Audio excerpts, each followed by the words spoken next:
Hey there, welcome back to the Power of Awareness. We're on chapter 7, but it's okay if you're just starting because this is one of those books where you can pick up from anywhere. However, if you would like to start from the beginning, there's a playlist just for you. Otherwise, let's return to the Power of Awareness by Neville Goddard and the chapter 7 called Attitude. Shall we?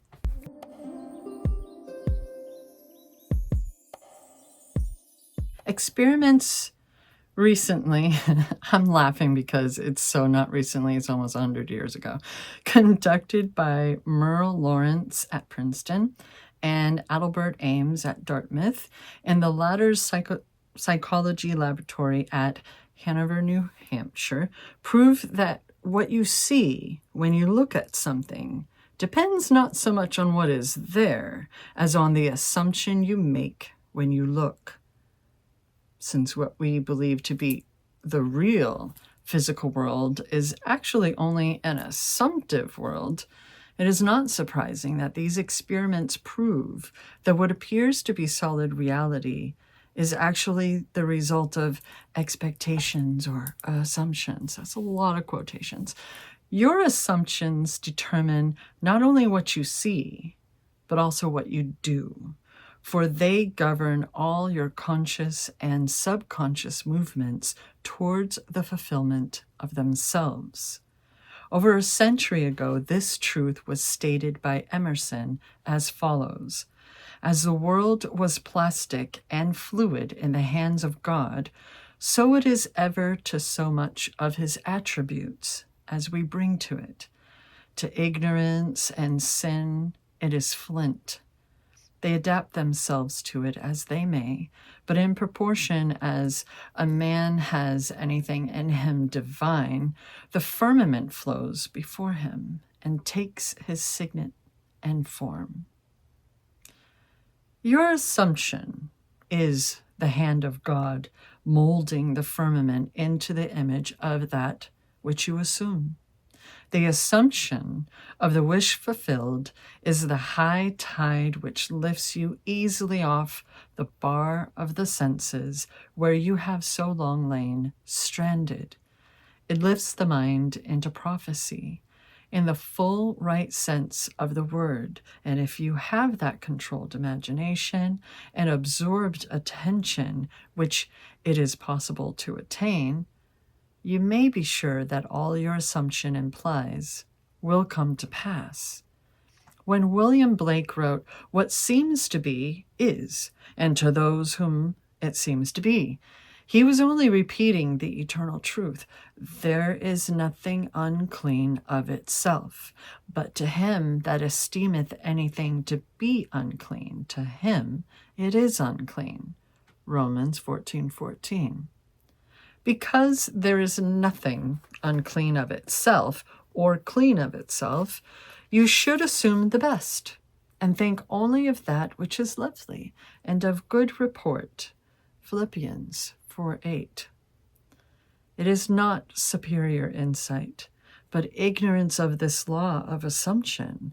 If you read into the greatness of men some littleness with which you may be familiar, or into some situation or circumstance an unfavorable conviction, your particular relationship to another influences your assumption with respect to that other and makes you see in him that which you do see. If you can change your opinion of another, then what you now believe of him cannot be absolutely true, but is only relatively true. The following is an actual case history illustrating how the law of assumption works. One day, a costume designer described to me her difficulties in working with a prominent theatrical producer. She was convinced that he unjustly criticized and rejected her best work, and that often he was deliberately rude and unfair to her.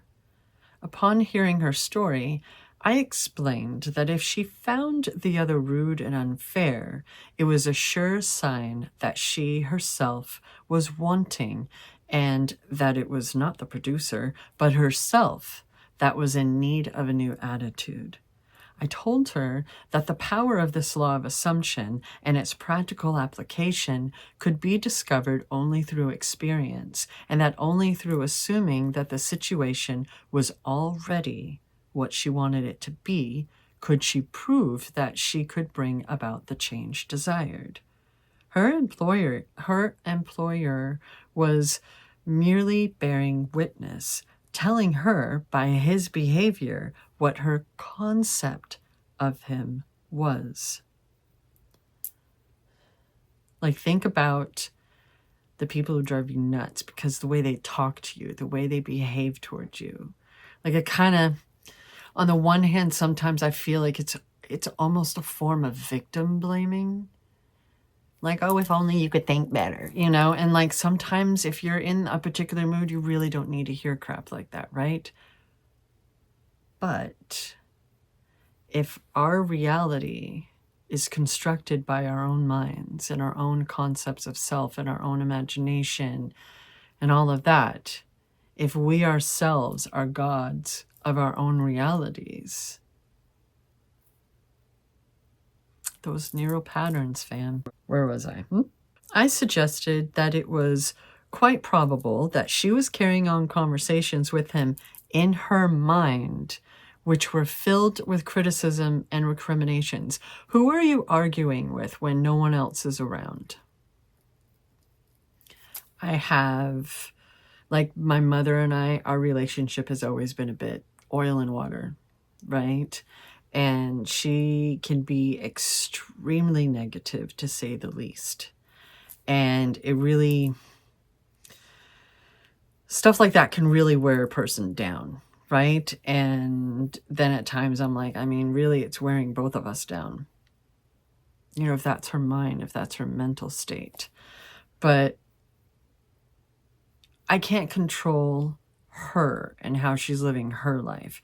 But if this is my life, then hopefully, like anyone else, I can control myself, right? Sure. So I brought that up because I've done that. You know how, like, it's maybe it's being autistic. I don't know, because there are times it's almost like you're working through a possible conversation in your head, right? And you're assuming that someone's going to react negatively. What are you doing? Because that right there is a problem. You know what I mean? Like, may we all catch ourselves and be like, okay, what am I doing right now and why? Who am I arguing with? I have no one to fight. I have no one to fight. Not right now anyway. And, you know, may we all have incredible skills of discernment. So there was no doubt but that she was mentally arguing with a producer, for others only echo that which we whisper to them in secret. I asked her if it was not true that she talked to him mentally, and if so, what those conversations were like. She confessed that every morning on her way to the theater, she told him just what she thought of him in a way she never would have dared address him in person. The intensity and force of her mental arguments with him automatically established his behavior toward her. She began to realize that all of us carry on mental conversations, but unfortunately, on most occasions, these conversations are argumentative, that we have only to observe the passerby on the street to prove this assertion, that so many people are mentally engrossed in conversation, and few appear to be happy about it. But the very intensity of their feeling must lead them quickly to the unpleasant incident they themselves have mentally created and therefore must now encounter. When she realized what she had been doing, she agreed to change her attitude and to live this law faithfully by assuming that her job was highly satisfactory and her relationship with the producer was a very happy one. To do this, she agreed that before going to sleep at night, on her way to work, and at other intervals during the day, she would imagine that he had congratulated her on her fine designs, and that she, in turn, had thanked him for his praise and kindness. To her great delight, she soon discovered for herself that her own attitude was the cause of all that befell her. Those neural pathways, those habits, right? It can be very awkward. Like, change is awkward, right? And that includes when we ourselves are changing. You know, it's another chance to show grace not only to others, but to ourselves. The behavior of her employer miraculously reversed itself, his attitude echoing, as it had always done, that which she had assumed now reflected her changed concept of him. What she did was by the power of her imagination. Her persistent assumption influenced his behavior and determined his attitude toward her. With a passport of desire on the wings of a controlled imagination, she traveled into the future of her own predetermined experience. Thus, we see it is not facts, but that which we create in our imagination, which shapes our lives. For most of the conflicts of the day are due to the want of a little imagination to cast the beam out of our own eye.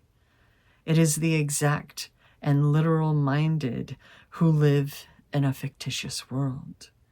As this designer, by her controlled imagination, started the subtle change in her employer's mind, so can we, by the control of our own imagination and wisely directed feeling, solve our problems. By the intensity of her imagination and feeling, the designer cast a kind of enchantment on her producer's mind and caused him to think that his generous praise originated from or with him. That kind of like makes me think of like glamour magic and stuff, you know, and there are those who will have the herbs and the crystals and the particularly colored candles and whatever else works for whatever spell, right? Really what Neville Goddard is saying is we are the spell. Your words are power. Your mind and your imagination are what is truly powerful for you and your life, right? Okay. So often our most elaborate and original thoughts are determined by another. And we got another quote. We should never be certain that it was not some woman treading in the winepress who began that subtle change in men's mind, or that the passion did not begin in the mind of some shepherd boy, lighting up his eyes for a moment before he ran upon his way. William Butler Yeats. And that brings us to the end of chapter 7. Thank you so much for joining me. I appreciate the company. I really I don't know, I feel like this stuff, we just, sometimes even those of us like me who have read through this, and I'm almost done with his final book, and it's like a resource when you just need to be reminded of who the heck you are, right? Honest and true, and a reminder to stop seeking external validation. Validate yourself. Love yourself, because it all begins with you.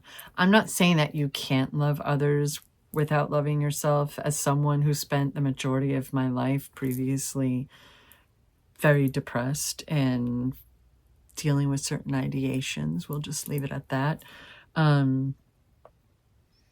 I loved fiercely and wholly, not with the W at the beginning of that word. It's just different. It's different. And I don't know. It's just different. I'm just blanking out now. I've been babbling enough. Anyway, thank you for joining. I really appreciate it. And this is YouTube, so if you know, you know.